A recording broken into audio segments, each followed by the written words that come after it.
अस्सलामु अलैकुम रहमतुल्लाहि व बरकातुहू। अल्हम्दुलिल्लाहि वलिय्यिही वस्सलातु वस्सलामु अला नबिय्यिही अम्मा बाद। फ़अऊज़ु बिल्लाहि मिनश शैतानिर रजीम। बिस्मिल्लाहिर रहमानिर रहीम। लइन शकरतुम लअज़ीदन्नकुम व लइन कफ़रतुम इन्न अज़ाबी लशदीद। सदक़ल्लाहुल अज़ीम। इन्नल्लाह व मलाइकतहु युसल्लूना अलन नबी या अय्युहल्लज़ीना आमनू सल्लु अलैहि व सल्लिमू तस्लीमा। अल्लाहुम्मा सल्लि अला सय्यिदिना व मौलाना मुहम्मदिन तिब्बिल क़ुलूबि दवाइहा व आफ़ियतिल अब्दानि शिफ़ाइहा व नूरिल अबसारि ज़ियाइहा व आलिहि व अस्हाबिहि व बारिक व सल्लिम। सलातन व सलामन अलैका या सय्यदी या रसूलल्लाह सल्लल्लाहु तआला अलैहि वसल्लम।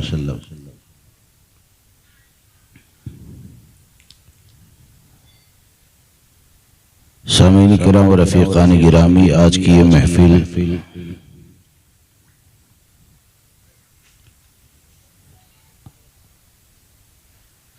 आने वाले दिनों में अजीज़म साबिर रज़ा की जो निकाह की तकरीब है उस सिलसिले में मुनक़िद की गई है। चंद बातें आपके सामने अर्ज़ करना चाहता हूँ। निकाह की तकरीब और शादी का मुनक़िद होना ये भी अल्लाह तबारक व तआला की अता करदा नेमतों में से एक नेमत है। और निकाह करना ये नबी अकरम नूर मुजस्सम सल्लल्लाहु तबारक व तआला अलैहि वसल्लम की एक अज़ीम सुन्नत है।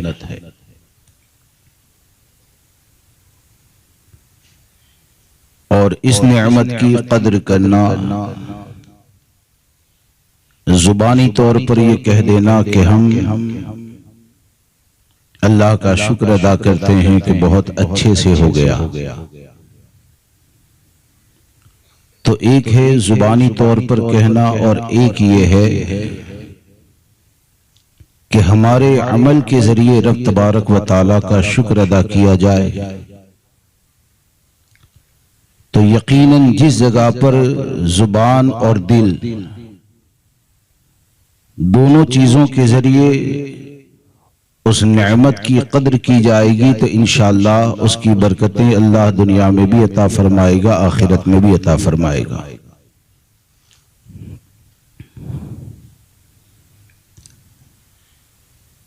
शादी की तकरीब हो या कोई भी मामला हो,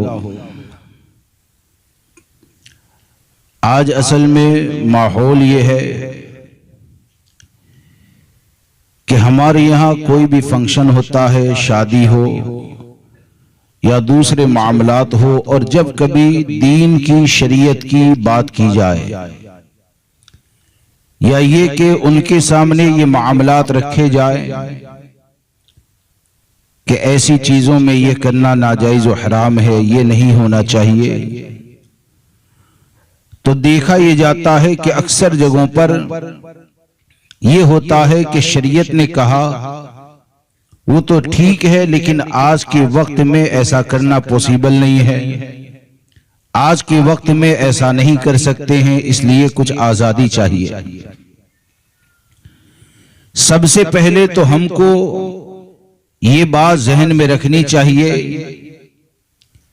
कि मजहब इस्लाम ने हमको वही काम करने का हुक्म दिया है जिस पर अमल करना हमारे लिए मुमकिन है,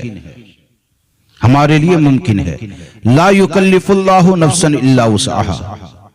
अल्लाह तबारक व तआला ने किसी जान पर वो बोझ नहीं डाला जिसकी वो ताकत नहीं रखता है, इस्तिताअत नहीं रखता है। तो जब हमारे ऊपर उन्हीं चीजों को लाजिम किया गया है जिस पर हम अमल कर सकते हैं, तो इस बात को याद रखकर चलें कि जो भी अहकामे शरीयत है तो हर एक मुसलमान जिंदगी के हर मोड़ पर उस पर अमल कर सकता है, तभी तो उसको करने के बारे में कहा। अगर अमल करने की कंडीशन नहीं होती तो हुक्म क्यों दिया जाता? जब हुक्म दिया गया तो उसका मतलब यह है कि अमल करना तो मुमकिन है। हाँ, अलबत्ता यह है कि यह हमारे नफ्स की शरारत है, हमारी ख्वाहिशात नफसानी है, या ये कहिए कि दुनिया की मोहब्बत गालिब आ गई कि जिसकी बुनियाद पर लोग ये सोचते हैं कि ये अमल नहीं कर सकते हैं। शादी के मामले में खासकर आप देखें तो आज हालात ऐसे हैं कि जब भी निकाह की तकरीब का मामला आए तो हम अपने उन रिश्तेदारों को तो याद करते हैं कि जिनका माजी में हमारे ऊपर एहसान रहा, और यकीनन जो भी सुन्नी रिश्तेदार हैं जिनका एहसान है तो यकीनन मोहसिन का शुक्र तो अदा करना चाहिए, उससे इनकार नहीं है। मोहसिन का शुक्र अदा करना चाहिए। क्यों? कि अगर आप मोहसिन का शुक्र अदा करेंगे तो उसका शुक्र अदा करना, उसका एहसान मानना, यह भी अल्लाह तबारक व ताला के शुक्र की अदायगी का जरिया होता है। हम किसी की औलाद हैं, हम अपने माँ बाप का एहसान मानते हैं, उनका शुक्र अदा करते हैं, लेकिन ये कि इस बात को याद रखकर चलें कि दुनिया में आपकी जहां कहीं भी रिश्तेदारी है, जहां कहीं भी ताल्लुकात है, इन तमाम ताल्लुकात का अगर आप जायजा लेंगे तो आप जब शादी की दावत में अपने बाप के साथ भलाई करने वाले को याद रखते हैं और उसे दावत देते हैं, अपने खानदान के साथ एहसान करने वाले को याद रखते हैं, उसे दावत देते हैं, तुम्हारे बाप को गाली देने वाले को याद रखते हैं, उसका बाइकाट करते हैं, तो हर मुसलमान का अकीदा यह है कि हमारे ऊपर सबसे ज्यादा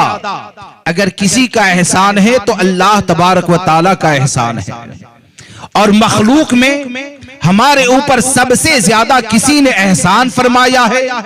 तो वो इमामुल अंबिया सल्लल्लाहु ताला अलैहि वसल्लम ने एहसान फरमाया है। तो हर मुसलमान की बहैसियत मुसलमान के ये जिम्मेदारी है कि वो जहां पर अपने माँ बाप, खानदान, रिश्तेदार, अईज़ व अक़रबा और उनके दोस्त और दुश्मन के बारे में जब अपने दिल के अंदर ख्याल रखता है तो उससे कई गुना ज्यादा उसके दिल के अंदर ये तसव्वुर जिंदा होना चाहिए कि अल्लाह तबारक व ताला ने तुमको ये जितनी भी नेमतें अता फरमाई है और मैदान महशर में अता की जाएगी या जन्नत में मिलेगी, वो तमाम नेमतें अगर सदका है तो वो आकाए करीम सल्लल्लाहु ताला अलैहि वसल्लम का सदका है। और जब हुजूर सल्लल्लाहु ताला अलैहि वसल्लम का हम एहसान मानते हैं तो हर सुन्नी पर लाजिम यह है कि बाप के दुश्मन को वो बाद में देखेगा, माँ के दुश्मन को बाद में देखेगा, खानदान के ऊपर जुल्म करने वाले को बाद में देखेगा। अगर वाकई में वो निकाह की तकरीब को अल्लाह की नेमत मानता है और वो अमली तौर पर शुक्र अदा करना चाहता है तो अमली तौर पर शुक्र अदा करना यह है कि जितने भी बातिल फिरके हैं उन तमाम फिरकों का आप जैसे ही बाइकाट करेंगे तो इन बातिल फिरकों का बाइकाट करना गोया कि ये अल्लाह तबारक व ताला का शुक्र अदा करना अमल के जरिए है। और ये अमल के जरिए जब शुक्र मानेंगे तो उसकी बरकतें अल्लाह तबारक व ताला आने वाली जिंदगी में भी अता फरमाएगा, मैदान महशर में भी अता फरमाएगा। आज आप देखें कि देवबंदी है, वहाबी है, गैर मुक़ल्लिद है, हालांकि इनके बाइकाट करने वाले भी अब बहुत मुख्तसर रह गए, बहुत मुख्तसर रह गए। और फिर ये कि इन लोगों का फितना तो एक अजीम फितना है ही, लेकिन आज के माहौल में जो हालात पैदा हो रहे हैं ना, तो वो हालात ऐसे हैं कि लेबल तो कई जगह पर अहले सुन्नत व जमात का नजर आता है, कई जगह पर अहले सुन्नत व जमात का लेबल नजर आता है, और आहिस्ता आहिस्ता माहौल इस तरह बिगड़ता जा रहा है कि वो अपने आप को सुन्नी ही कहता है, वो अपने आप को सुन्नी ही कहता है, अपने आप को राबजी नहीं कहता है, अपने आप को शिया नहीं कहता है। लेकिन ये कि सुन्नियत का दावा भी होगा और सुन्नियत के दावे के साथ माज़अल्लाह रब्बिल आलमीन सहाबाए किराम की गुस्ताखियां होती है, सहाबाए किराम की तौहीन होती है, हजरत अमीर मुआविया रज़ी अल्लाह तबारक व तआला के ऊपर तंज किया जाता है और हमारे लोग इन चीजों को समझ नहीं पाते हैं। यकीन जाने हम अगर अल्लाह तबारक व तआला का एहसान मानने वाले हैं, अल्लाह तबारक व तआला का शुक्र अदा करने वाले हैं, तो हमारे माँ बाप से ज्यादा हमारे ऊपर एहसान ये सहाबाए किराम की जमात का है। हमारे अईज़ व अक़रबा से ज्यादा एहसान ये सहाबाए किराम की जमात का है। और अहले सुन्नत व जमात जो हो गए ना, तो अहले सुन्नत व जमात का मामला ये होता है कि सुन्नी न तो अहले बैत का गुस्ताख होता है, न तो सहाबा का गुस्ताख होता है, न तो औलिया का गुस्ताख होता है, न तो उलमाए अहले सुन्नत का गुस्ताख होता है, बल्कि सुन्नी का मामला ये होता है कि जिस जगह पर भी पाकीज़ा निस्बतें पाई जाती है, उन तमाम निस्बतों की मोहब्बत अगर किसी एक दिल में जमा होती है तो उसी दिल को सुन्नी का दिल कहा जाता है। लिहाजा इस चीज को याद रखकर चले कि मौजूदा वक्त में राबजियत का फितना ये इतनी तेजी से फैल रहा है कि लेबल तो अहले सुन्नत व जमात का होता है। और इस बात को याद रखकर चले कि अल्हम्दुलिल्लाह मौलाए कायनात हजरत अली से हम मोहब्बत करते हैं, हाँ? और हमारी मोहब्बत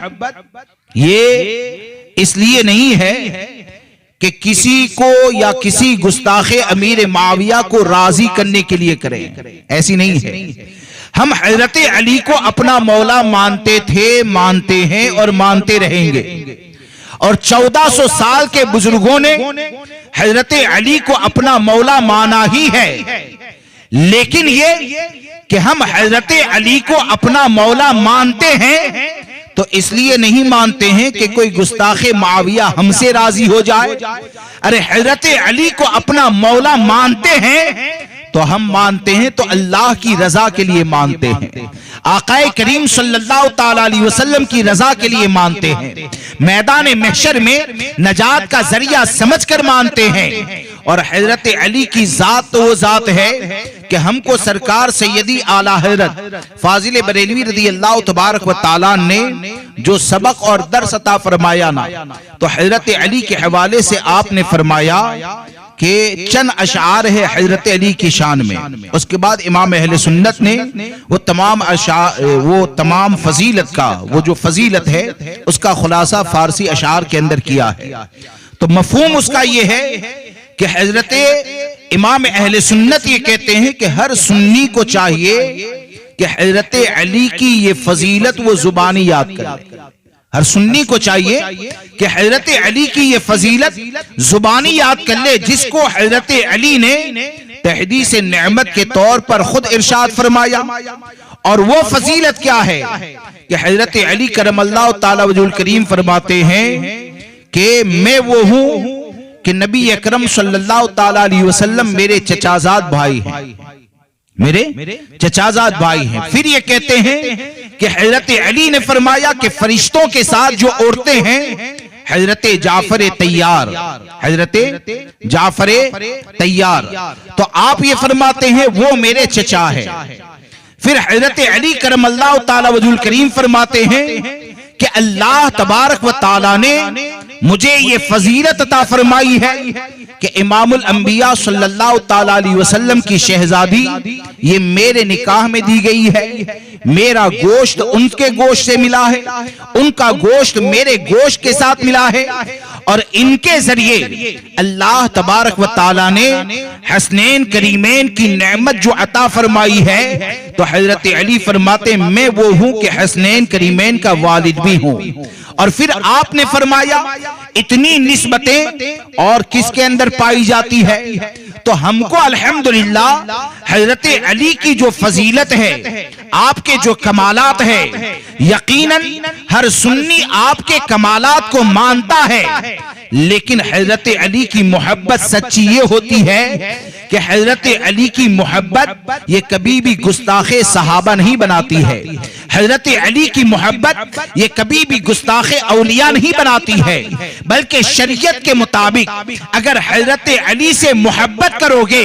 तो इंशाअल्लाह अली की मोहब्बत जहां पर उनकी फजीलत को दिल में जमाने का जरिया होती है, वहां पर हर सहाबी की मोहब्बत का चिराग भी रोशन दिल में किया करती है। और ये पूरे खानदान अहले बैत ने हमको दर्स दिया है, हमको सबक दिया है। आज असल में लोग ये कहते हैं, और एक जगह से एक मर्तबा दुरूद पाक पढ़ लीजिए, अल्लाहुम्मा सल्ली अला सय्यिदिना व मौलाना मुहम्मद मादनिल जुद वल करम व आलिहि व अस्हाबिहि व बारिक व सल्लिम सलातन व सलामन अलैका या सय्यदी या रसूल अल्लाह सल्लल्लाहु तबारक व तआला अलैहि वसल्लम। तो आज जो माहौल है और आज जो हालात हैं, तो हमारे अंदर से उठने वाले फितनों में से एक फितना यह है कि लोग बहुत से हजरत अली का नाम तो लेते हैं, लेकिन ये कि हजरत अमीर मुआविया रज़ी अल्लाह तबारक व तआला की शान में गुस्ताखी करते हैं। और ये गुस्ताखी का नतीजा ये होता है कि हजरत अमीर मुआविया की जब वो गुस्ताखी करेगा, या माज़अल्लाह हजरत अमीर मुआविया को वो जालिम मान लेगा, या माज़अल्लाह यहां तक कहने लगे हैं कि अमीर मुआविया तो वो है कि जिन्होंने इस्लाम को कबूल किया है तो माल के लिए इस्लाम को कबूल किया। माज़अल्लाह यहां तक बोलने वाले बोलते हैं, तो कम से कम इतना सोचें कि जो ये कहते हैं कि हजरत अमीर मुआविया ने माज़अल्लाह इस्लाम को कबूल किया है,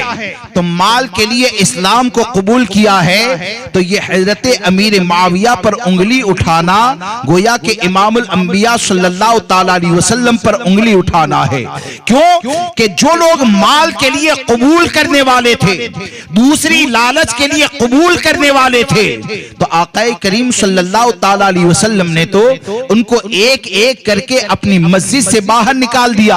और हमारे आका के बारे में हमारा अकीदा यह है कि अल्लाह तबारक व तआला ने हमारे आका को इल्म मा काना व मा यकून अता फरमाया है, यानी जो हुआ वो भी जानते हैं, जो होगा वो भी जानते हैं। और जब हजरत अमीर मुआविया के हवाले से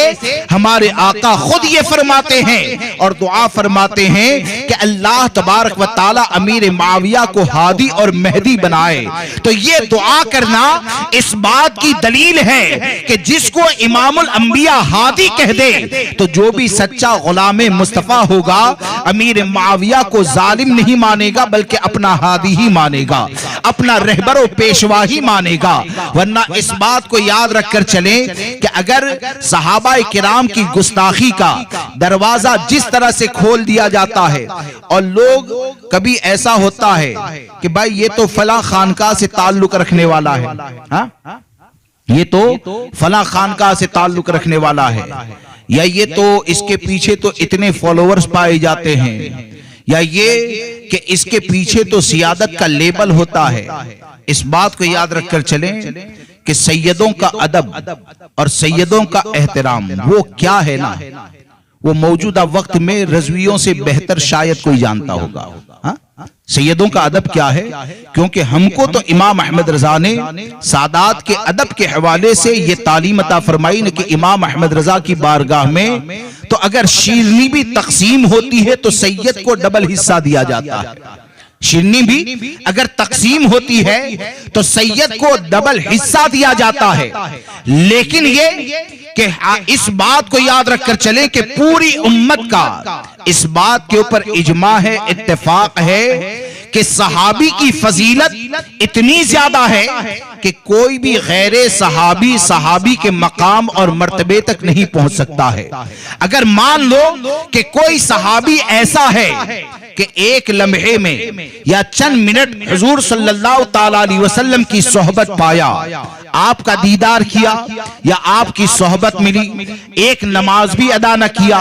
ज़कात भी अदा न किया, कोई और जिक्र अस्कार भी न किया, लेकिन ये कि हुजूर का दीदार किया या आपकी सोहबत पाई और उसके बाद अगर उसका दुनिया से इंतकाल हो जाता है तो यकीन जाने सहाबाए किराम के जमाने के बाद जितने भी लोग आएंगे, अगरचे कोई 250 साल इबादत करने वाला है, अल्लाह की इताअत और फरमाबरदारी करने वाला है, लेकिन ये कि सहाबी के मकाम और मर्तबे तक नहीं पहुंच सकता है। अरे सहाबा को इतनी ज्यादा अजमत हासिल है कि आकाए करीम सल्लल्लाहु ताला अलैहि वसल्लम ने जब ये फरमा दिया कि जिसने मुझे देखा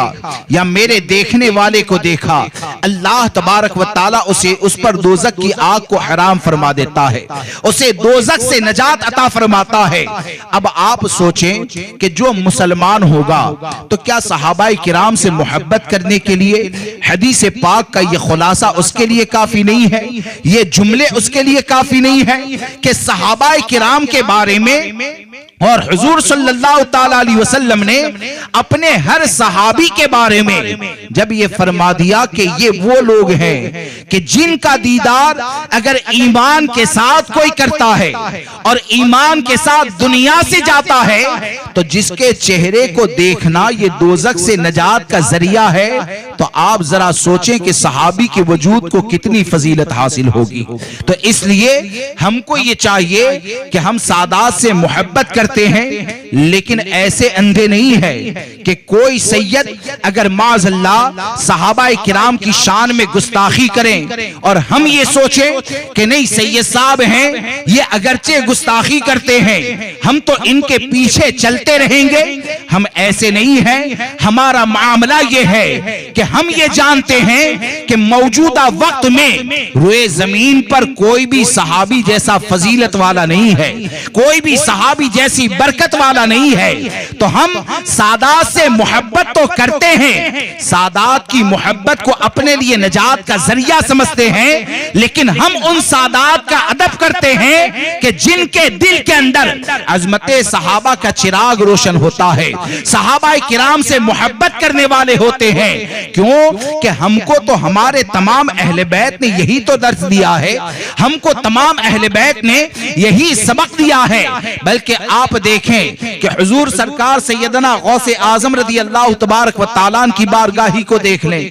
कि सरकार गौसे आजम रदी अल्लाह ताला की जात वो जात है कि हर सुन्नी किसी भी बिरादरी से ताल्लुक रखने वाला होगा वो सरकार गौसे आजम से मोहब्बत करता है ना, सरकार गौसे आजम से मोहब्बत करता है। क्या सरकार गौसे आजम का ताल्लुक सादात इकराम से नहीं है? क्या सरकार गौसे आजम के जद्द अमजद मौलाए कायनात नहीं है?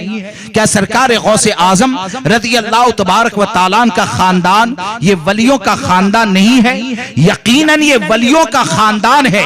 लेकिन सरकार गौसे आजम रज़ी अल्लाह तबारक व ताला की जात को आप देखेंगे तो गौसे आजम ने हम कादरियों को, हम गुलामों को और कयामत तक आने वाले मुसलमानों को इस बात का दर्स दिया कि सहाबाए किराम से मोहब्बत करना ये इतना ज्यादा अहम है, जरूरी है। सहाबाए किराम की मोहब्बत का चिराग दिल के अंदर रोशन रखना ये इतनी अहमियत का हामिल है कि गौसे आजम रज़ी अल्लाह तबारक व ताला ने अपनी जान को खतरे में डाला और राबजियों का और शियाओं का रद्द फरमाया। गौसे आजम रज़ी अल्लाह तबारक व ताला ने अपनी जान को खतरे में डालकर हमारे दिलों में अजमते सहाबा के चिराग की हिफाजत फरमाई। अब आप जरा सोचें कि सरकार गौसे आजम तो सहाबा किराम के अजमत के चिराग को रोशन रखने के लिए अपनी जान को खतरे के अंदर डालते हैं, अपनी जान को कुर्बान करने के लिए तैयार रहते हैं। तो यकीन जाने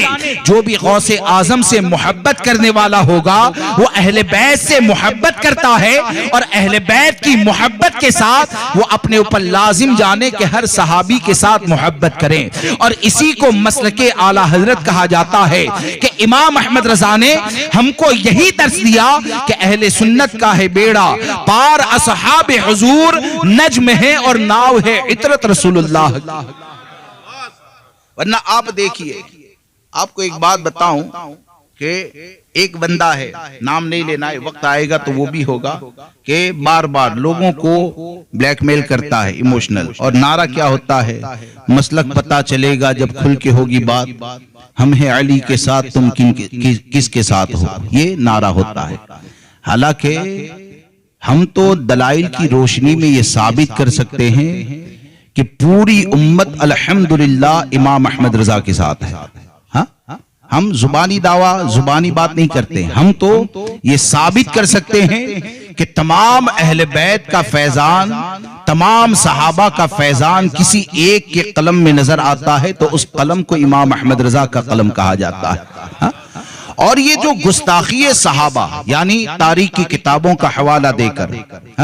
तारीख की किताबों का हवाला देकर तरह तरह की बातें करते हैं, पोस्टें बनती है। इस बात को याद रखकर चलें कि हजारों लाखों अगर तारीख की किताबें अगर कोई जमा कर दें और सहाबाए किराम की शान में माज़अल्लाह अगर गुस्ताखी का दरवाजा खोलना चाहता है ना, तो हम ये कहते हैं ऐसी हजारों लाखों किताबों को दरिया के हवाले कर दिया जाएगा और कुरान और हदीस पर अमल किया जाएगा। हाँ? क्योंकि कुरान में जब अल्लाह ने फरमा दिया वकुल्लम वअदल्लाहुल हुस्ना, अल्लाह ने पूरी जमाते सहाबा से भलाई का वादा फरमा लिया। अब रब ये फरमाता है भलाई का वादा फरमा लिया गया, तो हमारी जिम्मेदारी क्या है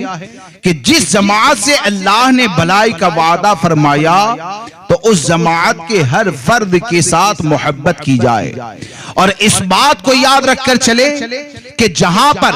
सादात किराम में निस्बत है तो सहाबाए किराम में क्या निस्बत नहीं पाई जाती है? सहाबाए किराम में भी निस्बत यह है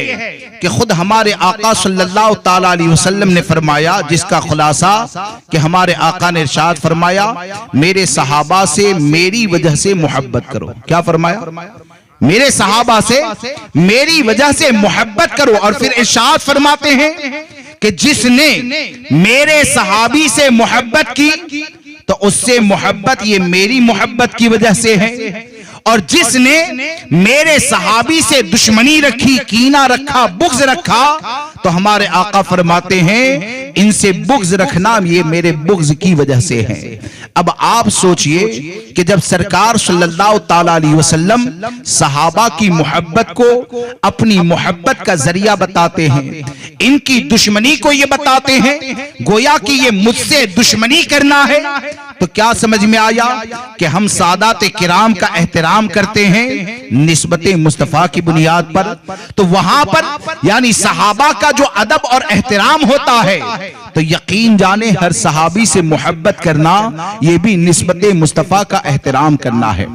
लिहाजा हर सहाबी से मोहब्बत करें, वरना याद रखें कि सहाबाए किराम की जो गुस्ताखी का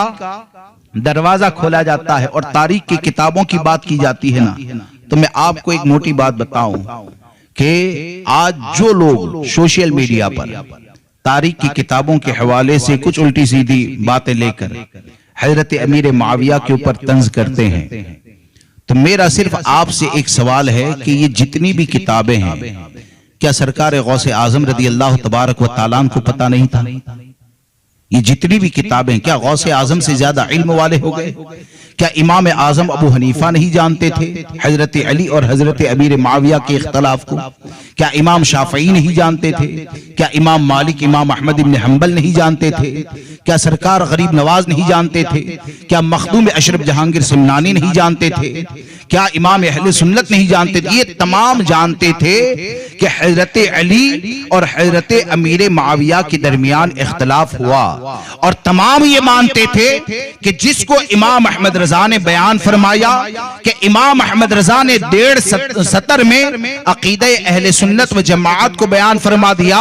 कि आप फरमाते हैं कि हजरत अली और हजरत अमीर मुआविया के दरमियान अगर कोई कहे कि अफजल कौन, तो आला हजरत फरमाते हैं हजरत अली बेशुमार दर्जे अफजल हैं, कई गुना हजरत अमीर मुआविया से अफजल हैं। हक पर कौन उस लड़ाई में? तो हजरत इमाम अहले सुन्नत फरमाते हैं कि हक पर लड़ाई में हजरत अली की जात है। और आपने क्या फरमाया कि आप फरमाते हैं कि फर्के मरातिब बेशुमार, हक बदस्ते हैदरे कर्रार, फिर भी मुआविया हमारे सरदार, उस पर तान कारे फुज्जार। यानी आपने अहले सुन्नत व जमात के मसलक को बयान कर दिया कि तमाम बुजुर्गों का मौकिफ ये रहा है कि हजरत अली फजीलत में, कमालात में हजरत अमीर मुआविया पर कई गुना ज्यादा फजीलत रखते हैं। और दोनों के दरमियान जो लड़ाई हुई, इख्तलाफ हुआ, तो इमाम अहले सुन्नत फरमाते हैं इस लड़ाई में हक पर ये हजरत अली की जात है,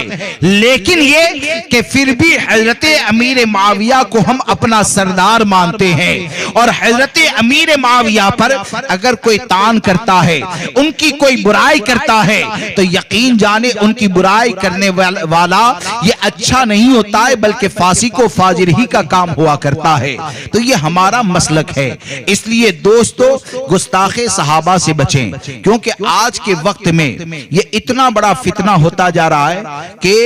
अहले सुन्नत व जमात का लेबल तो लगता है, अहले सुन्नत व जमात का लेबल तो लगता है, और हजारों लोग ये कह सकते हैं कि आज भी अपने आप को सुन्नी कहलाते हैं,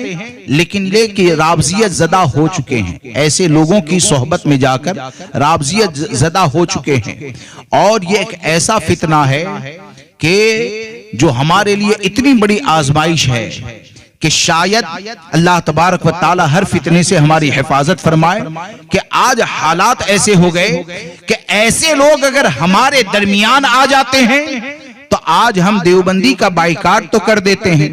वहाबी का बाइकाट तो कर देते हैं, लेकिन ये कि इनका बाइकाट नहीं कर पाते। क्यों? कि लेबल आज भी उनके ऊपर सुन्नी का लगा हुआ है। तो इस बात को याद रखकर चलें कि लेबल कोई कुछ भी लगाए, अगर उसके अकीदे के अंदर फसाद पैदा होता है, अगर उसके अकीदे के अंदर खराबी पैदा होती है, तो लेबल अगर कुछ भी लगाता रहेगा, लेकिन ये कि अकीदे का फसाद ये उसकी आखिरत को तबाह बर्बाद कर देगा। अकीदे का फसाद ये उसकी आखिरत को बर्बाद कर देगा। लिहाजा दोस्तों, अहले सुन्नत व जमात पर मजबूती से कायम रहे, और तमाम किस्म की अगर गुमराहियत से बचना है तो इमाम अहमद रजा फाजिल बरेलवी रज़ी अल्लाह तबारक व तआला की तालीमात पर दिल से अमल करें, क्योंकि इमाम अहमद रजा की तालीमात कभी भी आपको गुमराह नहीं करेगी, बल्कि इमाम अहमद रजा का मसलक आप पढ़ते जाएंगे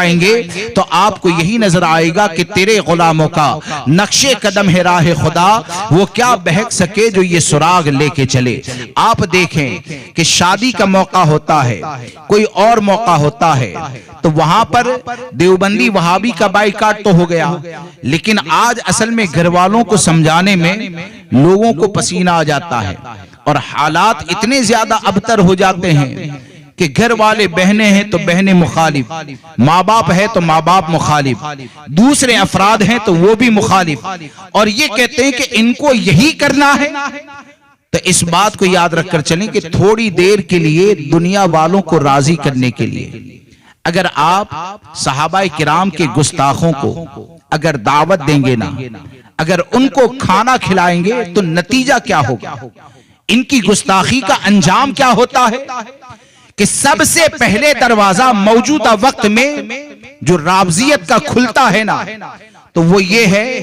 कि हजरत अमीर मुआविया की दुश्मनी दिल में पैदा करने की कोशिश करता है। हजरत अली का नाम लेकर बुग़्ज़े मुआविया का जाम पिलाने की कोशिश की जाती है। और एक मर्तबा अगर माज़अल्लाह, सदबार माज़अल्लाह, अगर किसी ने हजरत अमीर मुआविया को जालिम कह दिया, या हजरत अमीर मुआविया को फासिक कह दिया,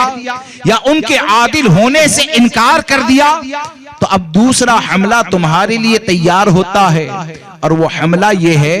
कि माज़अल्लाह, जब तुमने हजरत अमीर मुआविया को जालिम मान लिया, तो अमीर मुआविया को साथ देने वाली आयशा सिद्दीका के बारे में क्या कहोगे? दूसरा सवाल ये तैयार होता है। और सैयदा आयशा का अगर बुग़्ज़ पैदा हो गया तो आप जरा सोचिए कि सैयदा आयशा सिद्दीका रदी अल्लाह तबारक व तआला अन्हा की जात ये कौन सी जात है, इनकी फजीलत कैसी फजीलत है कि हदीस पाक में यहां तक फरमाया गया कि आयशा को तमाम औरतों पर ऐसे ही फजीलत हासिल है जैसे कि शरीयत को तमाम खानों पर फजीलत हासिल है। ये सैयदा आयशा सिद्दीका रदी अल्लाह तआला अन्हा की जात है। और फिर ये कि ये बुग़्ज़ बढ़ते बढ़ते आहिस्ता आहिस्ता सिद्दीक अकबर रदी अल्लाह तबारक व तआला की अफजलियत के इनकार की तरफ ले जाता है। फिर माअज़ल्लाह रब्बिल आलमीन सिद्दीक अकबर और फारूक आजम रदी अल्लाह तबारक व तआला के बुग़्ज़ की तरफ ले जाता है। और इस तरह आदमी का ईमान जाए तबाह बर्बाद होता है कि जो भी सिद्दीक अकबर रदी अल्लाह तबारक व तआला या फारूक आजम रदी अल्लाह तबारक व तआला की गुस्ताखों की सोहबत को इख्तियार करता है ना, तो उसका अंजाम कितना खतरनाक हो सकता है या उसका नतीजा क्या हो सकता है, उसके बारे में एक बात सुन ले। अपनी बात को खत्म करता हूं कि आप देखिए हजरत इमाम जलालुद्दीन सुयूती रहमतुल्लाहि ताला अलैह, इन्होंने अपनी किताब के अंदर लिखा उस वाक़ये का खुलासा। आज लोग कहते हैं ना कि भाई शादी में अगर रावजी को दावत दे दी तो क्या हो जाएगा, देवबंदी को दावत दे दी तो क्या हो जाएगा, वहाबी को दावत दे दी तो क्या हो जाएगा, इस तरह की तरह तरह की बातें होती है। अब क्या हो जाएगा, हम अपने ईमान की हिफाजत करना चाहते हैं, हम अपने दीन की हिफाजत करना चाहते हैं, तो अपने दीन ईमान और अकीदे की हिफाजत का जरिया क्या है कि आप देखें कि हजरत इमाम जलालुद्दीन सुयूती रहमतुल्लाहि ताला अलैह वो लिखते हैं कि एक शख्स के इंतकाल का वक्त करीब आया। जब वो मौत के करीब पहुंचाना तो लोग उसके करीब जाकर उसे कलमे की तलकीन करने लगे,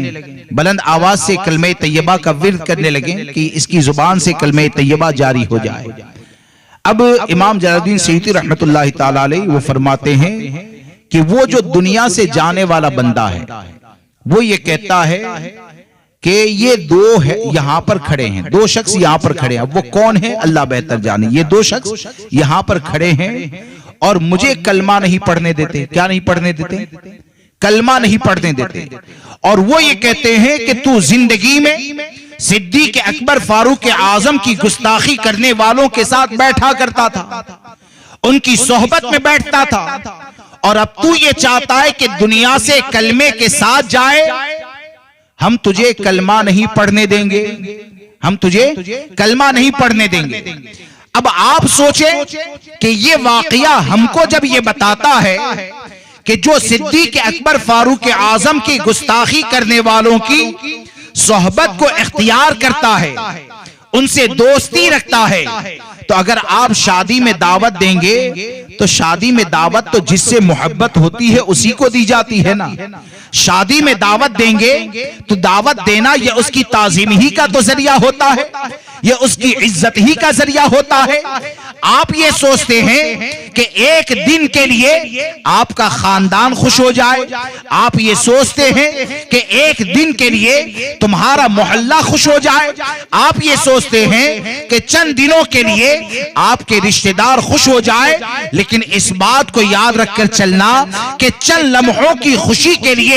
कहीं ऐसा ना हो कि तुम्हारी आखिरत तबाह हो जाए, तुम्हारी आखिरत बर्बाद हो जाए। इसलिए कि अल्लाह तबारक व ताला की अता करदा सबसे अजीम नेमत है, सबसे बड़ी अगर कोई नेमत है तो वो ईमान की दौलत है। हजारों लोग नाराज हो जाए और तुम्हारा ईमान बच जाए तो कब्र में भी तुम कामयाब हो, मैदान महशर में भी तुम कामयाब हो। और अगर ईमान ही न बचा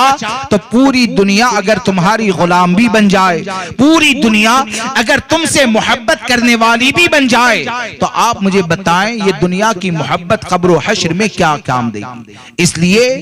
गुस्ताखे सहाबा से बचें, देवबंदी वहाबी जमात से बचें, और अपनी शादियों में इस चीज का एहतमाम करें कि हमारे यहाँ शादी इस अंदाज में होनी चाहिए कि हमारे हर अमल पर शरीयत मुतहरा का पहरा रहे, हाँ, शरीयत मुतहरा का पहरा रहे। और मुझसे मौलाना ने कहा था दुरूद पाक पढ़ लीजिए, अल्लाहुम्मा सल्ली अला सय्यिदिना व मौलाना मुहम्मद मअदनिल जुदी वल करम व आलिहि व असहाबिहि व बारिक व सल्लिम सलातन व सलामन अलैका या सय्यदी या रसूल अल्लाह सल्लल्लाहु तआला अलैहि वसल्लम। इसलिए सबसे पहली चीज ये याद रखें कि हम अपने अकीदे की हिफाजत करें, और हमारे अकीदे की खराबी का जरिया जो हो सकता है ना बुनियादी तौर पर, तो एक तो ये है कि नबियों की तौहीन करना, फिर फरिश्तों की तौहीन है, अल्लाह तबारक व ताला की शान में गुस्ताखी है। ये हमारे अकीदे को तबाह बर्बाद कर देता है। फिर वो सहाबाए किराम की जमात कि जिनका एहसान हमारे ऊपर ये है